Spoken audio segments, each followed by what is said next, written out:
반갑습니다. 승마학원에서 여러분과 국어를 공부하고 있는 이다정입니다.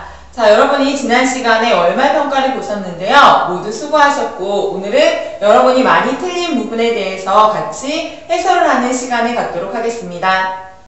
중인 친구들, 선생님과 지금 소개하기부터 같이 보도록 하겠습니다. 소개하기 문제는 1번부터 8번까지 나와 있었는데요. 먼저 소개하기에 대해서 간단한 개념을 정리하고 문제를 풀이하도록 할게요. 자, 소개하기.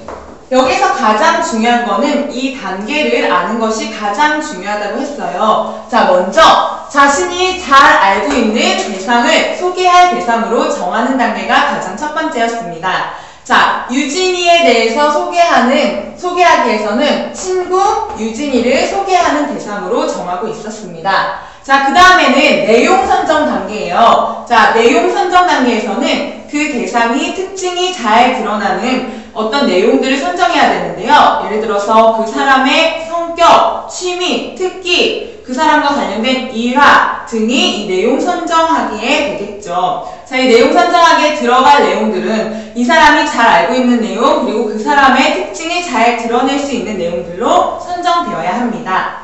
자, 세 번째. 자, 모든 내용을 선정했다고 그 내용을 다 글에 쓸 수는 없어요. 자, 내용 조직하기 단계가 그 다음 단계인데요. 자, 관련 있는 내용들끼리 묶어서 조직을 하는데 유진이 소개하기 글 같은 경우에서는 처음, 중간, 끝 이렇게 조직되어 있었습니다.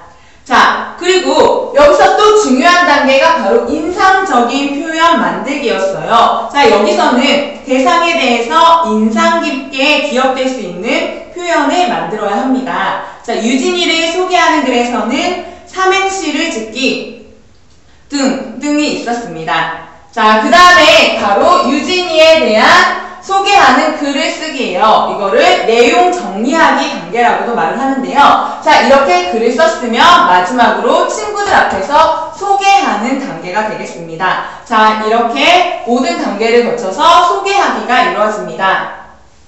네, 4번 문제부터 같이 해설해 볼게요. 기억에서 미음에 대한 설명으로 바른 것을 묻고 있습니다. 자, 유진이의 소개하는 글이었어요. 자, 여기서 정답은 바로 4번이 됩니다.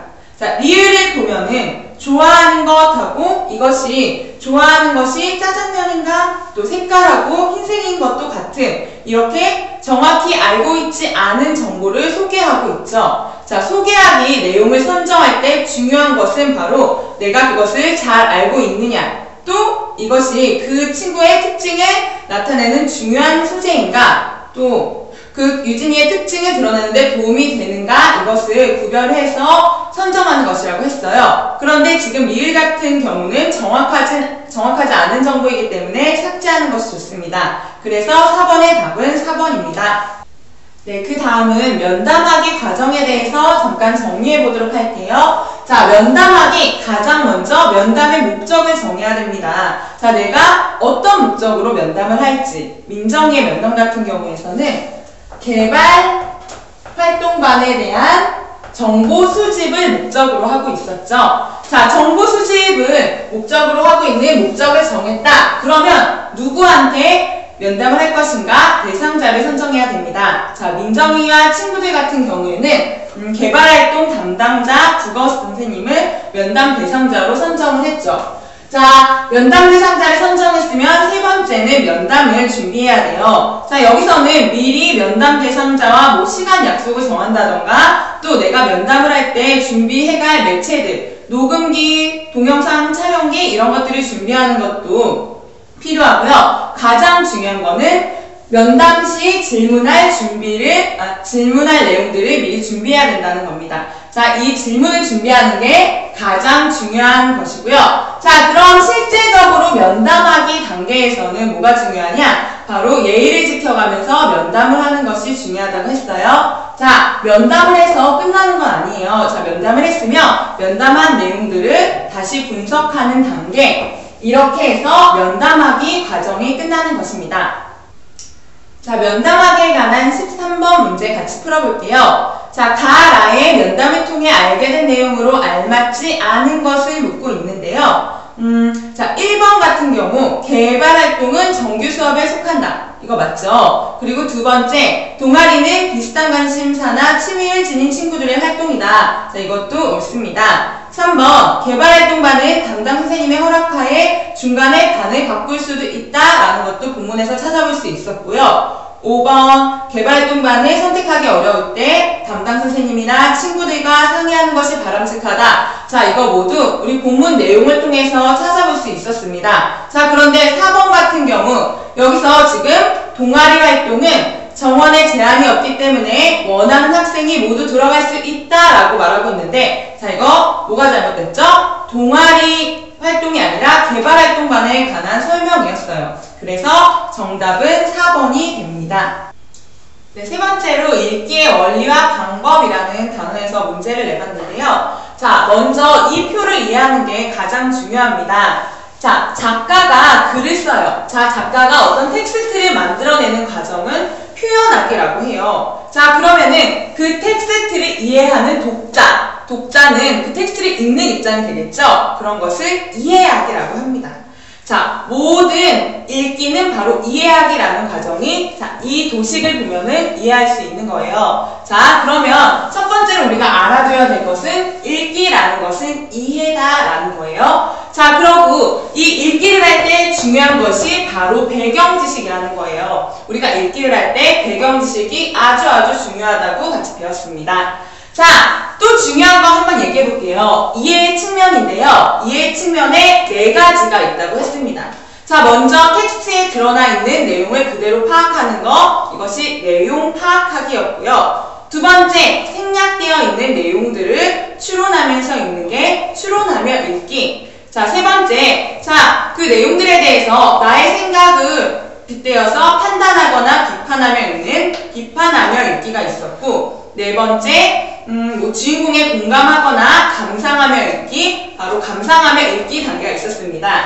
자, 이에 이렇게 4가지 측면이 있었고요. 자, 실제로 시험에 나올 때 이 4가지 측면을 적용하는 문제가 꼭꼭 나오고 있으니까 아주 중요하다고 얘기했습니다. 자, 그럼 마지막으로 읽기의 방법이 있어요. 자, 우리가 모든 읽기를 똑같은 방법으로 하는 것이 아니라고 했어요. 자, 어떤 갈래 그리고 어떤 목적에 따라서 읽는 방법이 달라진다고 얘기했었습니다. 자, 먼저 갈래에 따라서 읽는 방법이 어떻게 달라지는지 볼게요. 정보 전달하는 글 같은 경우는 이 내용이 사실인지 정확한지 이것을 파악하면서 봐야 된다고 했고요. 자, 설득하는 글 같은 경우를 보자. 그 주장과 근거가 타당한지 이것을 판단하면서 읽어야 된다고 했어. 자, 그리고 정서, 감동을 다루고 있는 글 같은, 예를 들어서 문학작품 같은 경우는 거기에서 나에게 감동을 주는 요소가 무엇인지 파악하면서 읽는 것이 중요하다고 했습니다. 자, 이것이 갈래의 장르에 따른 읽기가 달라진다라는 것이었고요. 또 읽기의 목적에 따라서도 우리 읽는 방법이 달라져요. 자, 내가 어떤 책을 읽을 때 그것이 학습을 목적으로 한 글인지 아니면 뭐 즐거움을 목적으로 한 읽기인지 이런 거에 따라서 우리가 읽기 방법이 달라집니다. 자, 여기까지 해서 읽기의 원리와 방법에 대해서 간략하게 설명해 보았습니다. 자, 읽기의 원리와 방법에 관한 문제를 풀어볼 건데요. 19번, 이와 같은 글을 읽는 방법으로 알맞은 것은? 자, 여러분, 이런 문제의 유형은 아주 많이 나오는 거라 그랬어요. 지금 설명하고 있는 글이 어떤 유형의 글인지 이거 아는 것이 중요한데요. 자, 읽기의 원리와 방법이란 이 글은 설명하고 있는 설명문이었어. 자, 그럼 설명문을 읽는 방법으로 적절한 것을 골라보면요. 답은 1번. 글에 나타난 정보를 정확히 파악하며 읽는다. 이것이 됩니다. 자, 오답도 한번 정리하고 넘어갈게요. 2번, 글 속의 가치와 감동을 충분히 느끼며 읽는다.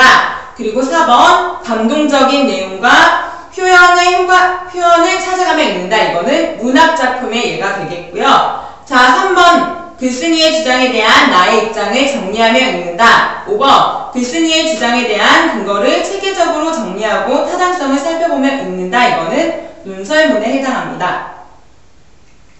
자, 21번 설명해볼게요. 자, 이 많은 친구들이 21번 문제 틀렸는데요. 배경지식에 대한 설명으로 바르지 않는 것을 묻고 있습니다. 자, 배경지식에 대한 설명으로 바르지 않은 것. 많은 친구들이 1번을 답으로 선택했어요. 이해 과정에서 반드시 필요하다. 자, 그런데 여러분, 거기 보기, 나를 보면은 이러한 이해 과정에 꼭 필요한 것은 있는 이의 배경지식이다. 이래서 여기 1번은 맞는 것이 되는데요. 2번, 배경지식이 주로 직접적인 경험에 의해 습득된다. 이것이 맞을까요? 자, 우리가 쌓고 있는 배경지식 같은 경우에 우리가 모두 직접 체험하는 게 아니야. 예를 들어서 뭐 책을 통해서 그리고 TV를 통해서 간접적으로도 배경지식을 쌓을 수 있습니다. 그래서 지금 2번 같은 경우 직접적인 경험에 의해 습득된다 라고 말했기 때문에 2번이 정답이 됩니다. 자, 24번 마지막으로 한 문제만 더 보도록 할게요. 자, 다음 중 디귿과 같은 방법으로 읽어야 하는 글로 알맞은 것은? 자, 지금 디귿과 같은 글쓴이의 주장과 근거를 찾고 논리성과 타당성을 따져가며 읽는 글은 바로 논설문이 되겠는데요. 자, 24번, 1번부터 5번 답지 중에서 논설문을 찾으면 돼. 자, 답은 4번이었죠. 시민의 세금으로 보호하는 대나무숲, 여기에 대형차 진입을 금지합니다. 자, 이렇게 주장이 담겨있는 글이 논설문이었어요. 자, 오답을 잠깐 정리해보면 1번 같은 경우 정보를 전달하는 글, 2번 그리고 3번 같은 글은 문학작품이 되겠습니다. 모두들 월말 평가 보느라 수고 많으셨고요. 다음 시간에 또 만나겠습니다. 감사합니다.